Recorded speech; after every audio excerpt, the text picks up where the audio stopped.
Hi there, nice to see you again. So welcome to the next introductory English language A-level clip.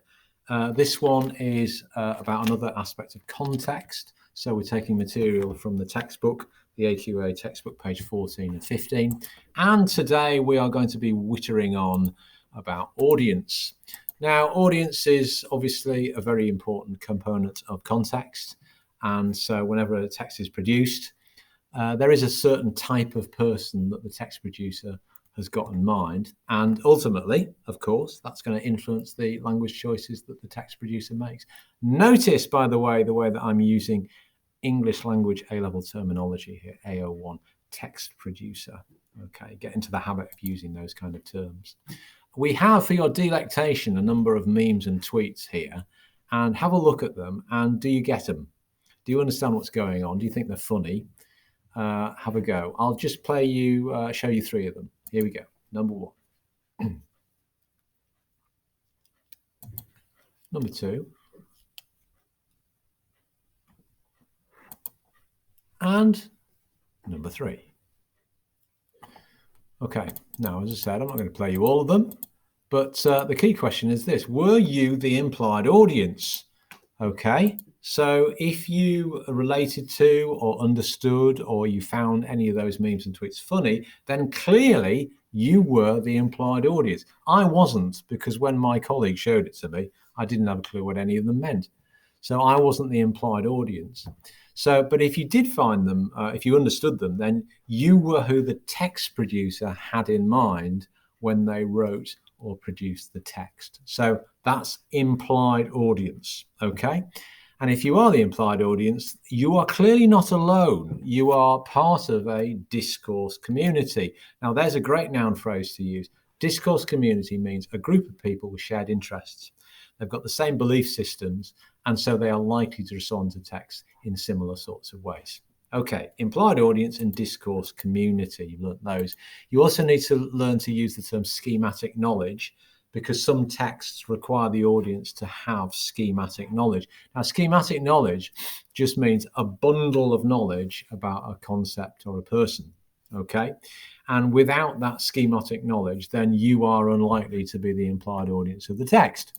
So when my colleague showed me this, I didn't have the schematic knowledge to make any sense of that whatsoever. Now, maybe you have, okay? So schematic knowledge is a really important element of audience.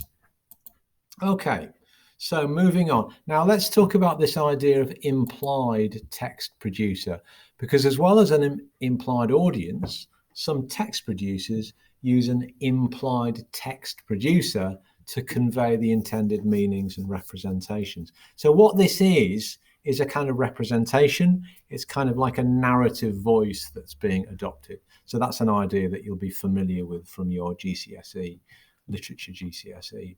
So this implied text producer, it can be a voice, an image, a character that's different to the actual text producer.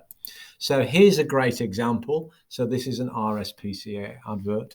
And there's this dog apparently saying, "My name is Franklin. I watched them pull away out the driveway. They never came back."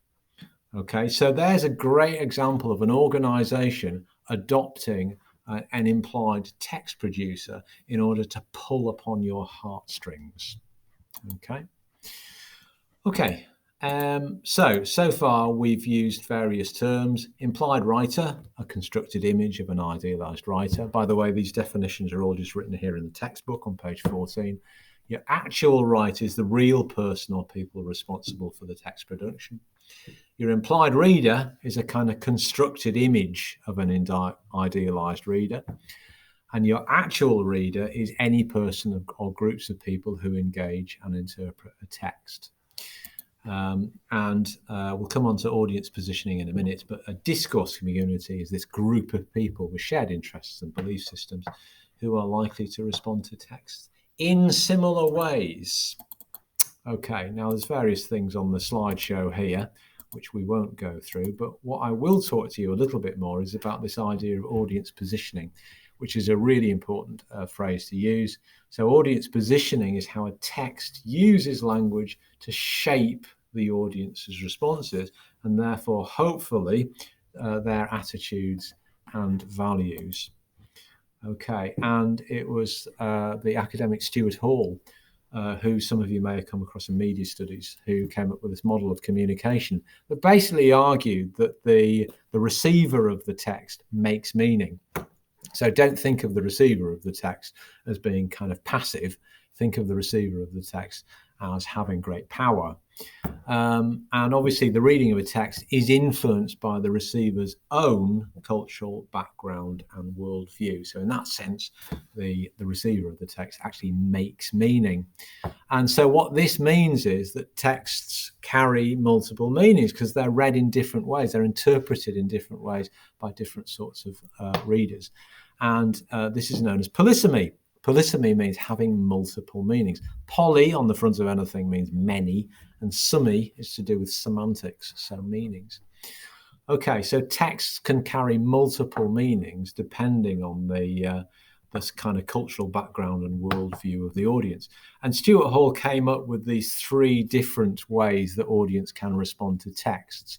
And these are useful to know, particularly when you're writing about meanings and representations in your paper 1 section A, and you're confronted with a text that's 100 or 150 years old, and therefore has lots of cultural things going on in it that maybe you don't take at face value or you don't accept, being a sophisticated 2020 kind of receiver of texts.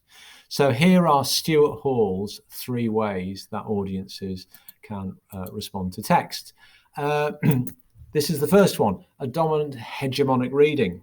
So this is where the receiver kind of fully accepts the texts. They don't challenge it in any way. They just take the text in the way that the text producer has intended. Here's an example. It's a private postcard between friends. Hi, they took this picture just before I fell. I'm having a great time. The weather's great. I got a little surprise for you. See you soon. Now, you're not going to take issue with that. If you've received that as a postcard, there's some humor going on there. You're not going to sort of critically deconstruct it. When they say the weather is great, what does Laurie actually mean? You're not going to do that. So you're going to respond to this in a dominant hegemonic reading. Okay, so that's Stuart Hall's first way of reading a text. The second one he's calling a negotiated position. So this is where the reader decodes the text in a way that maybe is different to the text producer's intentions. So the text receivers are therefore negotiating the meaning of a text in line with their own cultural background and worldview. They're kind of standing back from the meaning of it, and they're doing a kind of negotiated position. The example there is a good one. So you come across that sign when driving along the A128, the big brown sign that says secret nuclear bunker. And you think, that's a bit odd, isn't it? A big sign saying secret nuclear bunker. So a part of you thinks, well, what an odd way of using language there. But another part of you realizes that this is a kind of historical site. That's why they've done it like that. So what you'd be doing there is adopting a kind of negotiated position. And the third position that Stuart Hall talks about is an oppositional position. So this is where the receiver understands but rejects the intended message. And here's a good example. So look at this old cigarette advertisement. So this is an American cigarette advertisement from the 1950s that says 20,679 physicians say Luckies are less irritating. If I can just make my head slightly smaller, your throat protection against whatever it says. Now, you know, in the 1950s, the reader of that text may well have taken a kind of dominant hegemonic attitude towards the text. I completely accepted the values behind it. But because we are enlightened in our current age, then we clearly know that the cigarettes, any kind of cigarettes, are clearly not going to be that great for your throat. So you are likely, as a current day text receiver, to adopt a kind of oppositional position. Okay, so those elements of audience are really important. And as I say, they are very useful when you're doing things like analysing meanings and representations in your paper 1 section A. and you're comparing a current day text with an older text. Okay, so we're going to call it a day on that one, and next time we're going to do a different video on another aspect of context.